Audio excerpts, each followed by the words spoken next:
Comme je t'ai dit, je suis arrivé à 3. Dès ma première année, ils m'ont mis capitaine. Et j'ai senti, de par ce brassard, que au final, je faisais maintenant partie de ces bons joueurs que je regardais un petit peu de haut quand j'étais à Montrouge. Et dès ma deuxième année à 3, en début de saison, on fait des matchs amicaux, comme tous les clubs. On va jouer à Amiens et je me blesse à la cheville, blessure qui a duré pendant 4-5 mois. Et dans tous les clubs, enfin du moins dans ce club-là, à 3, ils te faisaient un bilan à la mi-saison.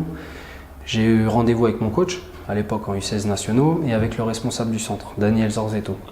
Et lors de cet entretien-là, ils m'ont posé la question: quel joueur à ton poste est meilleur que toi dans toutes les équipes que tu as pu rencontrer?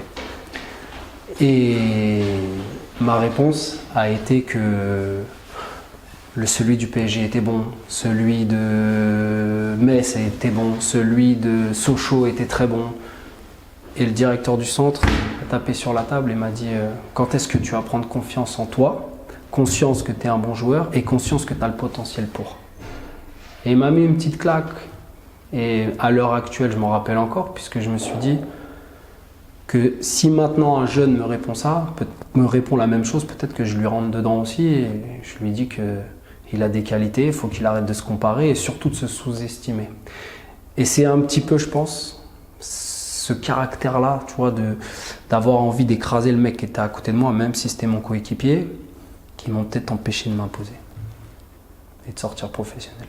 Et cette anecdote-là elle m'a marqué parce que ma réponse, qui était plutôt, j'ai envie de te dire, courtoise, tu vois, je me suis fait taper sur les doigts par le responsable du centre en me disant que voilà, il n'y avait personne qui était meilleur que moi et qu'à mon poste, j'étais le meilleur du championnat.